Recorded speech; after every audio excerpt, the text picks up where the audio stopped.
Olá, que bom mais uma vez poder falar com você. Como está você? Tá bem? Como está seu coração? Estamos chegando ao final do ano de 2020. Não tem sido um ano fácil para nós, para nenhum de nós. Estamos cansados. Já estávamos cansados da correria, de estar junto com as pessoas, misturado. Depois nos cansamos de ficar isolados. Nos cansamos de usar máscaras. Nos cansamos de tudo. E algumas pessoas estão cansadas. E quais são os sinais de um cansaço? Tem uma síndrome chamada Síndrome de Burnout ou Burnout, que são alguns sinais de esgotamento que leva, na verdade, burnout é um estado de estresse crônico que leva à exaustão física, emocional, gerando desapego, sentimentos de ineficácia, falta de realização.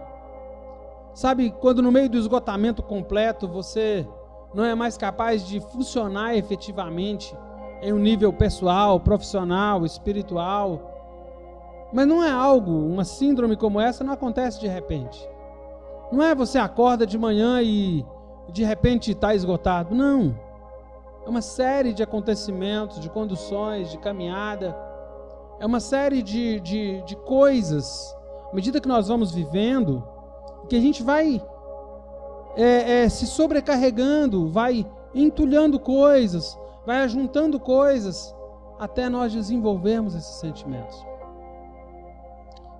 Para muitos de nós, alegria e criatividade no ministério, no serviço do reino de Deus, na igreja, na família, no trabalho, já não existem mais. E alegria e criatividade são dons de Deus. Seus dons nunca se esgotam, mas o que pode esgotar é a criatividade e essa alegria que nós, cristãos, líderes, deixamos de ter quando estamos exaustos.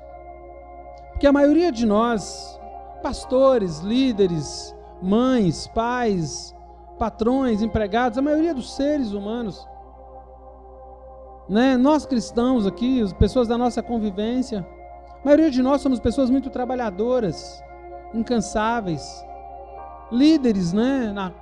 Na casa de Deus, que visitam hospitais, fazem funerais, aconselham casamentos, preparam sermões, desenvolvem várias atividades, e ainda tem as suas atividades pessoais, que fazem e refazem toda semana os mesmos movimentos, os mesmos trabalhos, as mesmas atividades.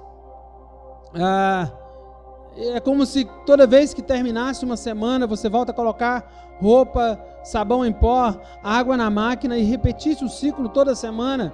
Sabe quando a dona de casa diz assim, olha, tá o dia a dia de lavar roupa, então ela repete aquele ciclo toda semana, e muitas vezes nossa vida ela está nessa repetição de um ciclo semanal. Aí você pergunta, mas existe uma luz no fim do túnel? Sim, claro que sim, mas é um trem, e ele está vindo na nossa direção.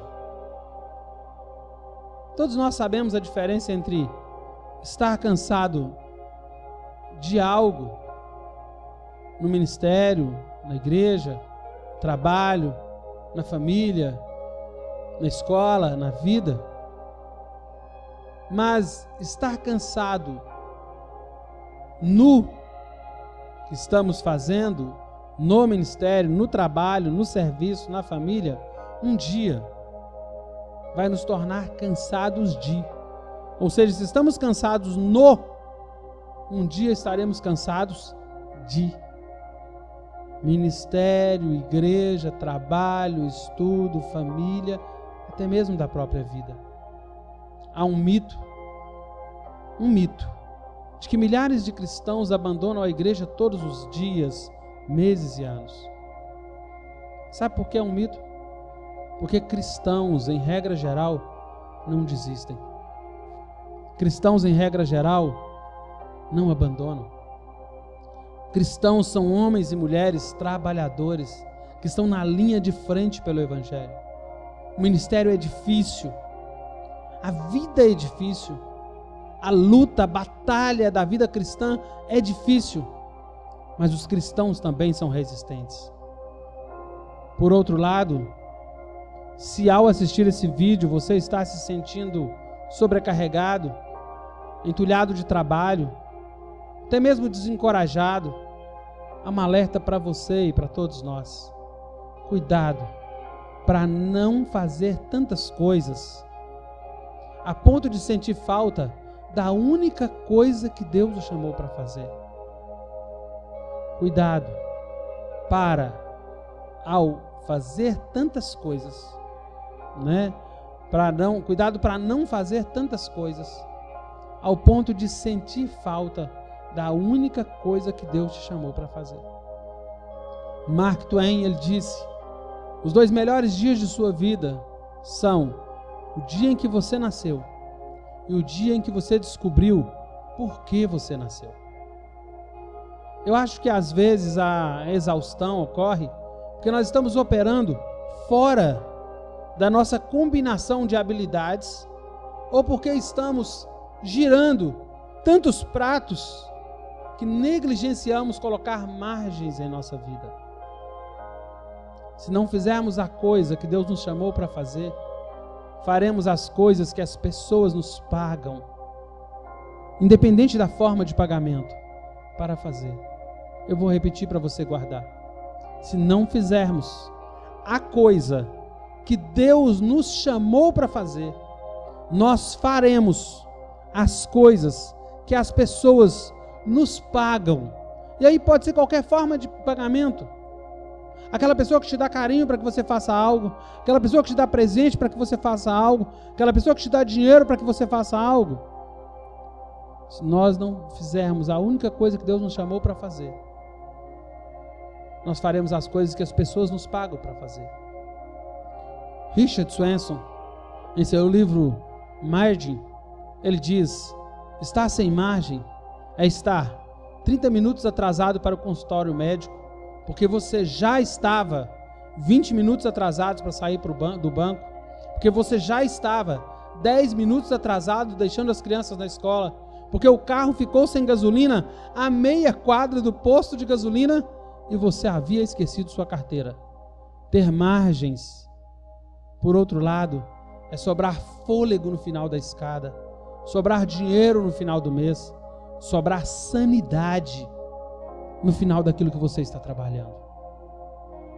Todos nós precisamos de margem em nossa vida.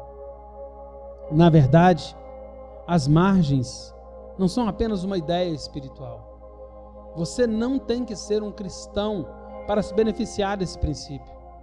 Mas para nós, seguidores de Cristo, devemos levar isso muito a sério. Por quê? Porque Jesus nos chamou para sermos a luz do mundo, andarmos a segunda milha, carregarmos os fardos uns dos outros, sacrificarmos nossas famílias, ofertarmos nosso dinheiro com o objetivo de levar o Evangelho às nações. E para fazer isso, precisamos de margens físicas, relacionais, espirituais, financeiras. Uma margem não é uma necessidade espiritual, mas a disponibilidade sim é. Deus espera que estejamos disponíveis para as necessidades dos outros. E se nós não tivermos margem, folga, fôlego, teremos grande dificuldade em garantir a necessidade, ou suprir essa necessidade de estarmos disponíveis para aquilo que fomos chamados. Qual é a resposta então?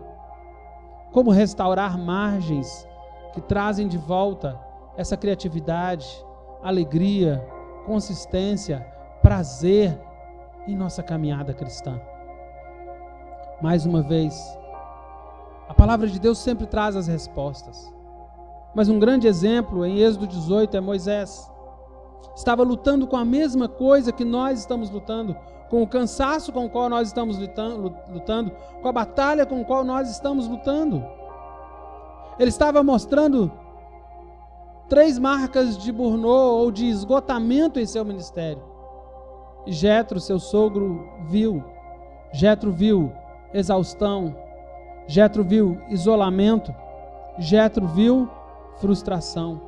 Ele disse a Moisés: o que você está fazendo não é bom. Você não é capaz de fazer isso sozinho. Você não pode fazer isso sozinho. O que você vê aqui é a frustração do povo, a fadiga de Moisés. Moisés estava sem fôlego, porque Moisés estava confundindo o seu trabalho com o seu valor. Algumas pessoas não veem valor, a não ser que estejam morrendo para fazer algo. Algumas pessoas confundem trabalho e valor. A gravidade do problema da sobrecarga é que ela é difícil e muito pesada para mim, muito pesada para você. E Jetro dá conselhos a Moisés. O primeiro deles é: restabeleça suas prioridades. Administração. No meio da palavra administração tem a palavra ministro. Está a palavra ministro, administra. Suas prioridades: orar, ensinar, liderar, servir bem. Quando Moisés estava fazendo o trabalho deles, das pessoas, ele não estava fazendo o seu próprio trabalho. Sabe, não ande sozinho, trabalhe com pessoas. Você não pode apenas espiritualizar problemas. Você não pode apenas gerenciar problemas. Jetro disse para ele encontrar homens que tinham habilidade, espiritualidade e integridade. Não caminhe sozinho. Deus tem alguém para caminhar com você. Deus tem alguém que pode acrescentar à sua vida. Deus tem alguém que pode mentoreá-lo ou mentoreá-la. Deus tem alguém que pode abençoar a sua vida com bons conselhos, com boa intercessão, com um cuidado espiritual. Deus tem alguém que pode até que ser que vá calado, mas vai do seu lado. Deus tem alguém. Não caminhe sozinho. Jetro também orienta Moisés a recomeçar o processo, estabelecer supervisores. Sabe o que é isso?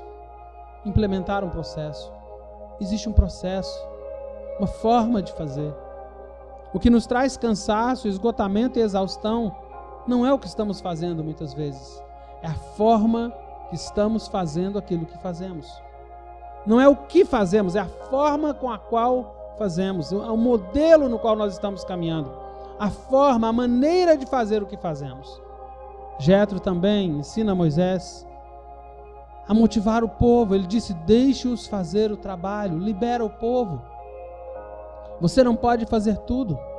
Há pessoas que se veem como um fim em si mesmas. Há pessoas que acham que elas são a última Coca-Cola do deserto, que elas vão fazer todas as coisas, que tudo vai funcionar ou não por causa delas. Só lhe deu glória.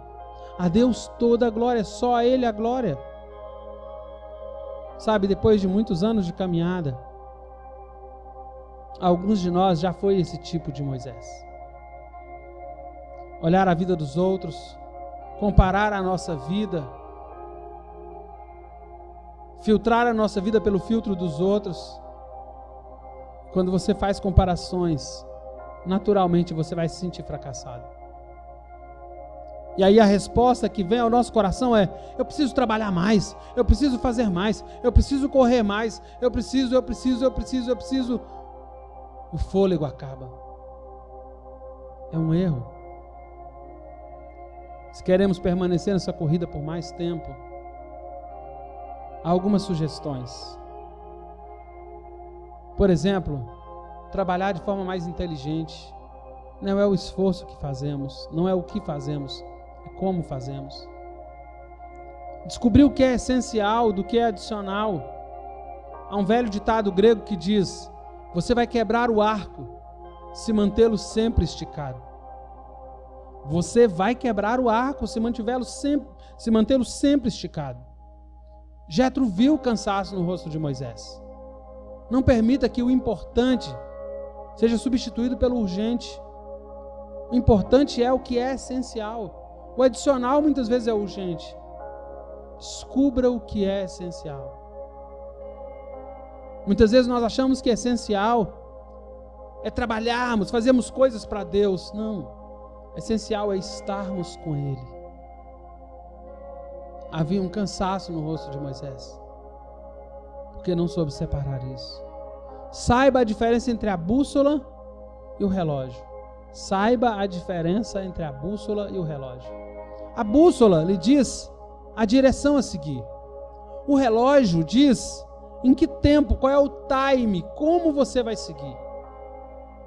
Como você vai gastar esse tempo. Nossa programação precisa estar alinhada com os objetivos e a direção a seguir. A nossa programação precisa estar alinhada com os objetivos e a direção que Deus tem para a nossa vida. Não se programe pelas suas necessidades. Não se programe por aquilo que você pensa, acha, sente. Alinhe seus objetivos com a direção que Deus tem para a sua vida. Alinhe. Para crescer, talvez devamos crescer mais devagar. Na medida que influenciamos pessoas, nós crescemos. Na medida que nós somos bênção na vida de alguém, nós crescemos. Na medida que nós discipulamos alguém, nós crescemos. Quando influenciamos a vida de alguém, nós crescemos. E quando nós crescemos, as pessoas crescem. E quando as pessoas crescem, nós trabalhamos menos. Eu acho que você concorda comigo que lidar com adultos naturalmente deveria nos cansar menos do que lidar com crianças. Imagine você passar o dia tomando conta de 10 crianças. Pense aí naquelas 10 crianças abençoadas. E imagine você passar o dia com 10 adultos. Qual deles vai te desgastar menos? Você vai ter que olhar menos, chamar menos atenção. Onde vai ter menos briga, menos disputa? Não responda. Lembre-se, se o diabo não puder fazê-lo ruim, ele vai tentar torná-lo mais ocupado. Se o diabo não puder fazer de você uma pessoa ruim, ele vai, no mínimo, tentar tornar você uma pessoa mais ocupada. Todos nós precisamos de alguém como Jetro que nos abra os olhos. Quando Jetro aparece, nós precisamos ouvi-lo. Ouça hoje a voz de Deus através de Jetro trabalhando conosco. Não se ocupe demais. Se encontre em Deus. Deus te abençoe. Com toda sorte de bênçãos. Amo você. Em Cristo Jesus. Beijo no seu coração.